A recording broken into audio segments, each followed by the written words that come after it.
Ted Bundy portrayed himself as the most ruthless individual you'll ever encounter, and his actions undeniably support that assertion. In the spring and summer of 1974, a state of distress gripped the Pacific Northwest as young women at colleges in Washington and Oregon vanished at an alarming rate.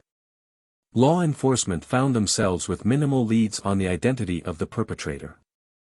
In just half a year, 6 women had been forcibly taken.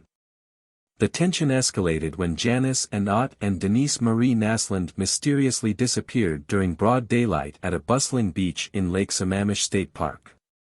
However, it was during the most audacious of these abductions that a significant breakthrough emerged. On the day Ott and Naslund vanished, several other women recalled being approached by an individual who attempted, unsuccessfully, to lure them into his car.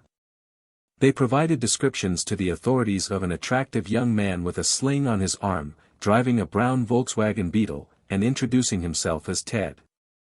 After sharing this information with the public, the police were contacted by 4 individuals who identified the same Seattle resident, Ted Bundy. This quartet included Ted Bundy's former girlfriend, a close friend, a coworker, and a psychology professor who had taught Bundy. However, the police were inundated with tips and dismissed Ted Bundy as a suspect, deeming it improbable that a well-groomed law student with no prior adult criminal record could be the perpetrator. He simply didn't fit the established profile. Such judgments played into Ted Bundy's favor multiple times throughout his murderous spree, during which he became one of history's most notorious serial killers, claiming a minimum of 30 lives across 7 states in the 1970s. For a time, he deceived everyone, the unsuspecting law enforcement, the prison guards whose facilities he managed to escape from, the women he manipulated, and even the woman who married him after his capture. Nonetheless, as his final attorney aptly stated, he was the embodiment of heartless malevolence. In the words of Ted Bundy himself, "I'm the most callous individual you'll ever encounter."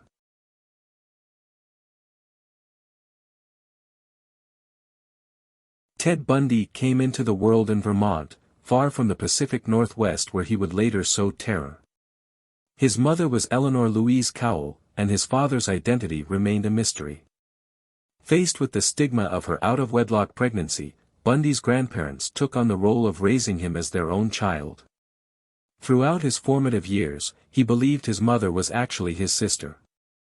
Tragically, Bundy endured a harsh childhood, marked by regular beatings from his grandfather, which prompted his mother to escape with him to live with relatives in Tacoma, Washington when Bundy was just 5 years old. In Tacoma, Eleanor crossed paths with Johnny Bundy, a hospital cook whom she later married. Johnny formally adopted young Ted Bundy, bestowing upon him his last name. Bundy harbored strong disapproval for his stepfather, often expressing his negative opinions to his girlfriends, describing Johnny as lacking intelligence and financial success. The details of Bundy's early years remain shrouded in mystery, primarily because he provided inconsistent accounts of his early life to different biographers. In general, he spoke of an ordinary upbringing intermittently interrupted by dark fantasies that held a powerful grip on him. However, the extent to which he acted upon these fantasies remains uncertain. Accounts from others who knew Bundy during his high school years also present a confusing picture. While Bundy himself portrayed himself as a solitary figure who prowled seedy streets at night to spy on women, many of his high school acquaintances remember him as a reasonably popular and well-liked individual.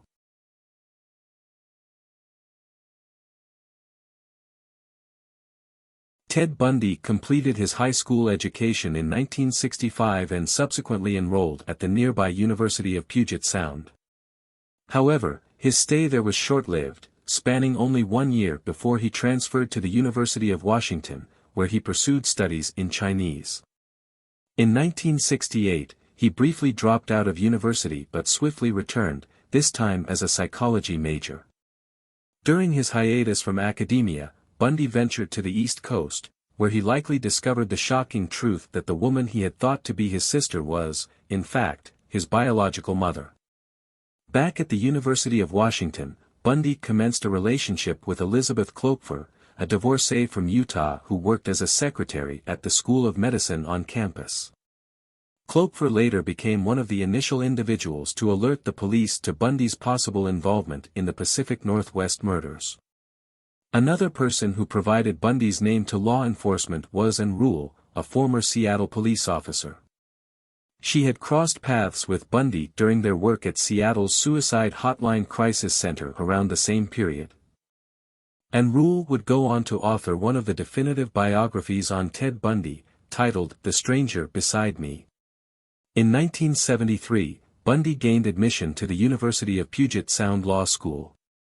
However, after a few months, he ceased attending classes, setting in motion a series of events that would lead to his dark and infamous criminal career.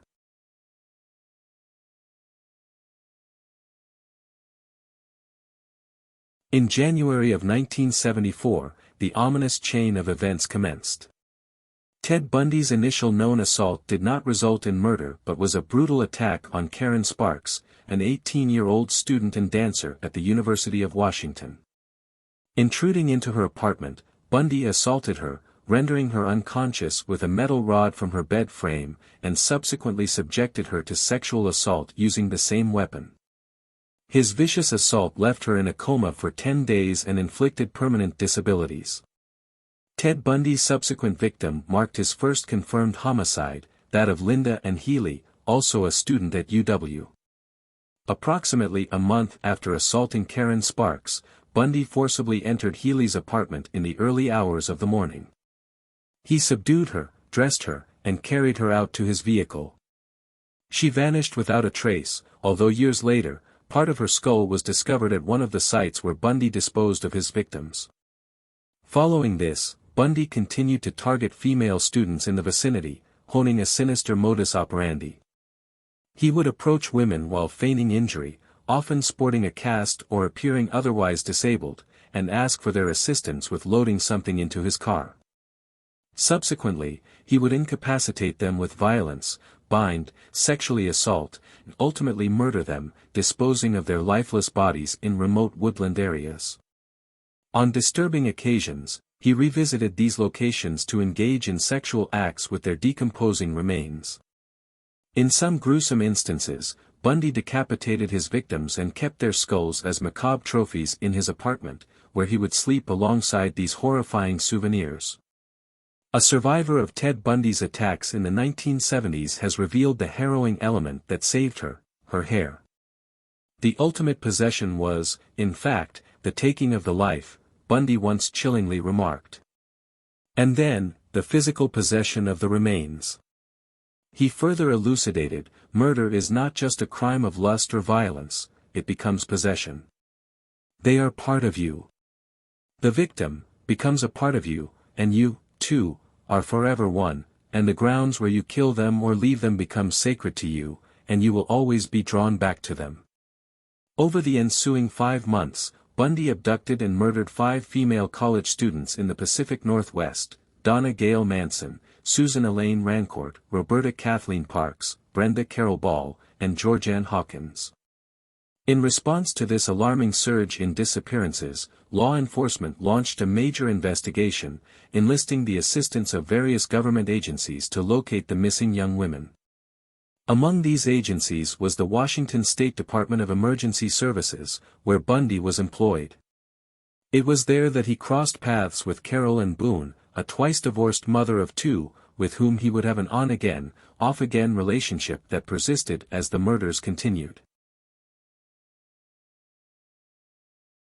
As the search for the abductor intensified, more witnesses came forward with descriptions that closely matched Ted Bundy in his vehicle.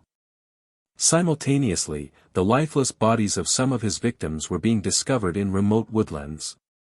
During this tumultuous period, Bundy gained admission to a law school in Utah and subsequently relocated to Salt Lake City.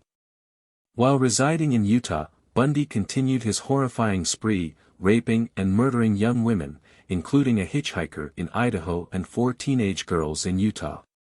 Elizabeth Klopfer, who was aware of Bundy's presence in the area, contacted the police once again upon hearing about the murders in Utah. She reiterated her suspicion that Bundy was connected to these crimes. A growing body of evidence was now pointing squarely at Ted Bundy, and when investigators in Washington compiled their data, Bundy's name emerged at the top of the list of suspects. Unaware of the intensifying law enforcement interest in his activities, Bundy persisted in his murderous pursuits, even traveling to Colorado from his Utah residence to claim more young victims. Finally, in August 1975, Bundy was pulled over while driving through a Salt Lake City suburb. A search of his vehicle revealed masks, handcuffs, and blunt objects. Although this evidence was insufficient for an immediate arrest, a vigilant police officer, recognizing that Bundy was also a suspect in previous killings, placed him under surveillance. Subsequently, authorities located his Volkswagen Beetle, which he had sold. Inside the vehicle, they discovered hair samples matching 3 of his victims. Armed with this crucial evidence, they placed him in a lineup, where one of the women he had attempted to abduct positively identified him. Bundy was subsequently convicted of kidnapping and assault, leading to his imprisonment as authorities endeavored to build a murder case against him. However, arrest did not deter Ted Bundy from his murderous inclinations. He managed to escape from custody for the first time in his life. In 1977, he executed a daring escape from the law library at the courthouse in Aspen, Colorado. Serving as his own legal counsel, he had been granted access to the library during a break in his preliminary hearing. Officially, he was conducting legal research for his case. However, being his own lawyer meant he was not shackled, and when an opportunity arose, he seized it. Bundy leaped from the library's second-floor window and made a run for it, disappearing into the surrounding trees before the guard could return to check on him. Initially planning to evade capture by making his way toward Aspen Mountain, Bundy broke into a cabin and later a trailer in search of supplies. However, resources were limited, and he soon abandoned his wilderness escape plan. Back in Aspen, he stole a car in an attempt to put distance between himself and the impending return to incarceration. Unfortunately, his hasty departure attracted attention, and vigilant police officers spotted him.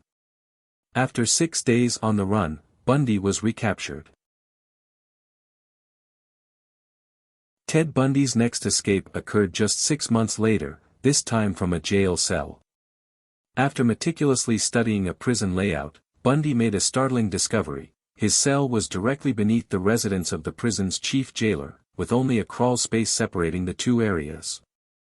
To facilitate his escape, Bundy exchanged items with another inmate to obtain a small hacksaw. During moments when his cellmates were away, engaged in exercise or showering, he painstakingly worked on the ceiling, methodically removing layer upon layer of plaster. The crawl space he created was exceedingly small, prompting him to intentionally reduce his food intake in a bid to shed weight. Bundy was also forward-thinking this time. Unlike his previous failed escape when he lacked resources outside prison, he secretly amassed a small sum of money, provided by Carolyn Boone, the woman who would later become his wife behind bars. When the opportune moment arrived, Bundy successfully completed the hole in the ceiling and ascended into the chief jailer's living quarters. Finding the room unoccupied, he exchanged his prison jumpsuit for civilian attire belonging to the chief jailer and casually walked out through the jail's front doors. This time, Bundy wasted no time. He promptly stole a vehicle and departed town, heading for Florida. Initially, Bundy aimed to maintain a low profile, but life in Florida presented unforeseen challenges. Lacking proper identification, he couldn't secure employment, resorting once again to grifting and theft for financial sustenance. Moreover, the overwhelming compulsion towards violence remained unabated. On January 15, 1978, a mere 2 weeks after his escape, Bundy forcibly entered a Chi Omega sorority house on the campus of Florida State University. In the brief span of 15 minutes, he sexually assaulted and murdered Margaret Bowman and Lisa Levy, employing firewood as a weapon and strangling them with stockings. He also subjected Kathy Kleiner and Karen Chandler to horrific assaults, resulting in broken jaws and missing teeth. Subsequently, Bundy invaded the apartment of Cheryl Thomas, who lived several blocks away, inflicting such severe injuries that she permanently lost her hearing. While still on the run, on February 8, Bundy abducted 12-year-old Kimberly Diane Leach from her middle school and subsequently ended her life, concealing her remains on a pig farm. Once more, Bundy's reckless driving drew the attention of law enforcement. Upon discovering that the license plates on his vehicle were from a stolen car, police pulled him over and uncovered the identification cards of 3 deceased women in his possession, directly linking him to the heinous FSU crimes. "I wish you had killed me," Bundy uttered to the arresting officer. Throughout his subsequent trial, Ted Bundy subverted his own defense by disregarding the counsel of his lawyers and insisting on representing himself, a decision that disconcerted even those assigned to collaborate with him. "I would describe him as being as close to resembling the devil as anyone I ever encountered," remarked defense investigator Joseph Alloy. Bundy, ultimately, faced conviction and was placed on death row at Florida's Rayford prison. There, he endured mistreatment at the hands of fellow inmates, including reports of a brutal gang rape by 4 men, as some sources claim, all while he maintained a relationship with Carol Ann Boone, whom he had married during his trial and with whom he fathered a child. On January 24, 1989, Bundy met his final fate, being executed via the electric chair. Hundreds of people congregated outside the courthouse to commemorate his demise. For everything he did to the girls, the bludgeoning, the strangulation, humiliating their bodies, torturing them, "I feel that the electric chair is too good for him," expressed Eleanor Rose, the mother of victim Denise Naslund. Although Bundy admitted to numerous murders prior to his death, the precise number of his victims remains shrouded in uncertainty. Bundy denied some killings, despite compelling physical evidence linking him to these crimes, and hinted at others that were never substantiated. Ultimately, these factors have led authorities to suspect that Bundy may have taken the lives of anywhere from 30 to 40 women, establishing him as one of the most infamous and terrifying serial killers in American history, arguably embodying the very definition of heartless evil.